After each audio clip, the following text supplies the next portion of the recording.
to school, get a job, work hard, pay taxes.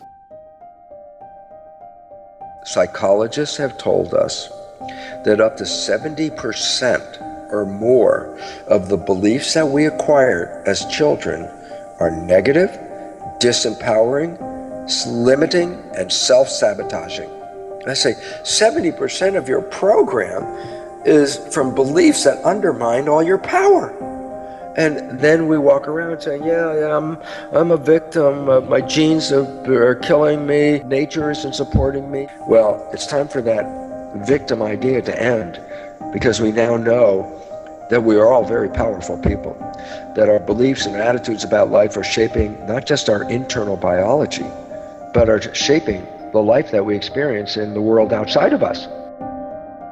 My wake-up came when I realized that I was struggling, I was homeless, I was poverty because of a belief system I had that I didn't know I had.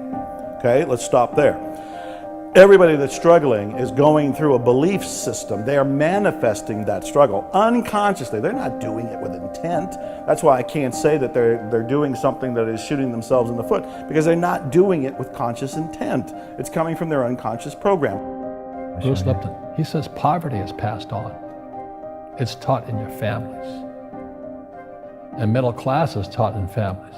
And so the people right now who are sitting at home, who are struggling financially or worried about money or unhappy, they may be making a lot of money, but unhappy with what they're doing, it was probably taught to you. You know, your superego was taught, get a job, work hard, or you'll never be rich, or the rich are evil, or whatever. And until you change your mindset, Correct. Money won't help you, right? Correct. And we see that with people that win the lottery, people that make more money, they still have the same problems. Right. Because they have that poor man's soul. Correct. If you're poor, you'll always be poor. That's really hard for people to understand. Yeah, the money will disappear that fast. Just like most pro athletes, they make millions of dollars, and what 65% are bankrupt 5 years later, it's because they come from poor families. What is the one psychological test that correlates with success in life? And I found out that it's the marshmallow test. It's the test that has survived every challenge. You track students for 30 years in different countries, and you find that they are more successful, they have a lower divorce rate, higher income, higher status in society. So what is this marshmallow test? You get kids and ask them, do you want a marshmallow now, or 2 marshmallows a few hours from now?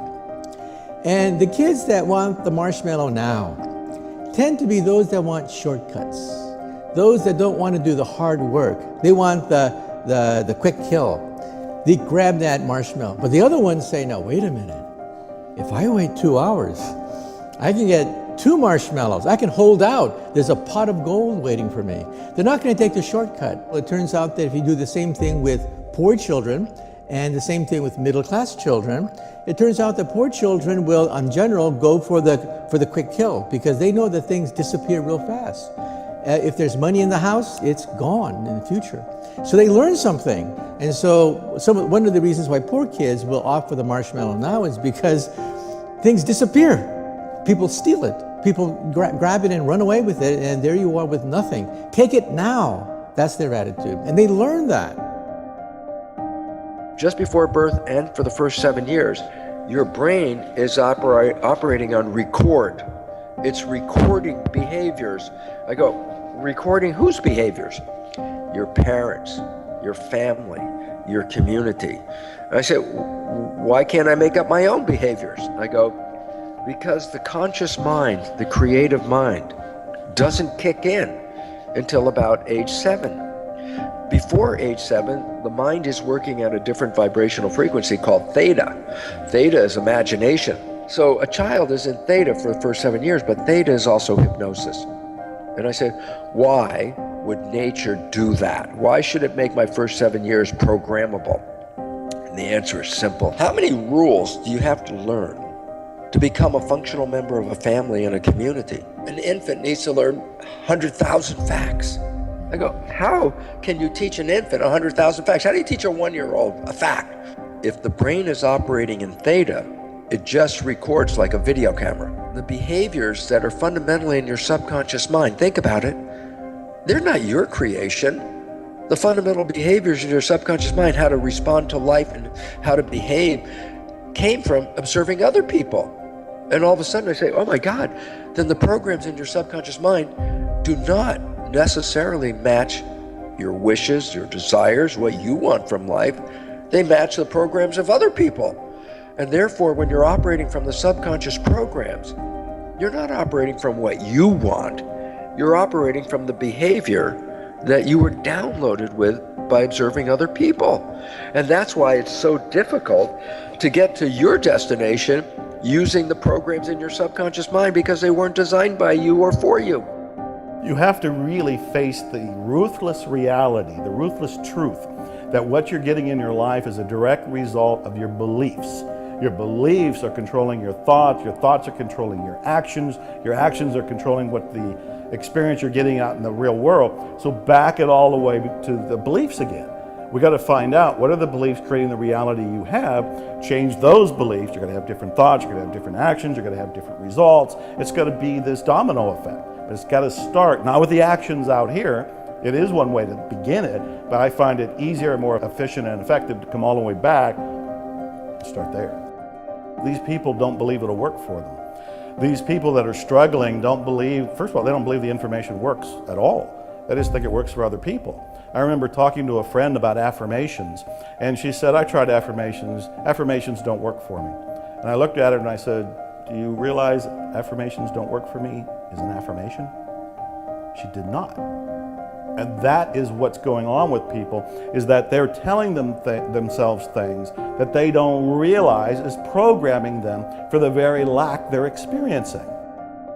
Psychologists will tell us 70% or more of the thoughts that we have are negative and disempowering and self-sabotaging because they come from the programs that we got from other people.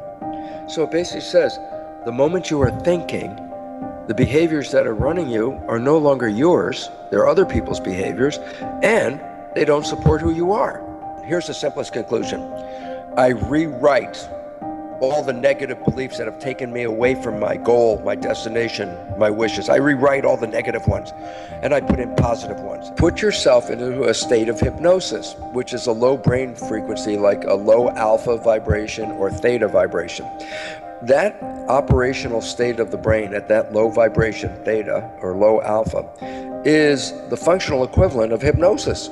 This is where your brain was for the first 7 years. That's how you downloaded all the fundamental knowledge that you're living by. In the first 7 years, your brain was recording on all of the time, recording everybody's behavior and putting those programs into your system. You say, well, how do I do that? So just to help you out, theta is a low vibrational state. It's lower than consciousness and brain function. So here's the interesting story. When you're alert and awake during the day and operating from consciousness, your brain is operating at a high vibration. When you go to bed at night, it drops to the lowest vibration called delta. That's called sleep. But guess what? As you pass from the high vibration of being awake during the day to go into the low vibration of fall asleep at night, by definition, you pass through theta. Theta is just the part where the conscious mind is slipping off into sleep. So I go, oh, so there's a period of time just as you're falling asleep where your brain is naturally in theta. I go, yeah, guess what? Put a pair of earphones on as you're going to bed. Play a recording that has the beliefs that you want. I say, why is this relevant? Because just as you're going to sleep and your mind is dropping out of the higher vibration of consciousness and going toward delta, you enter into theta. And if you have earphones on and you're playing a tape as you're going to sleep, your conscious mind doesn't hear the tape. It's your subconscious mind. It's hypnosis. So you can create self-hypnosis every night by putting on a tape with a new belief or program that you want and play it every night and repeat that, and that will do it.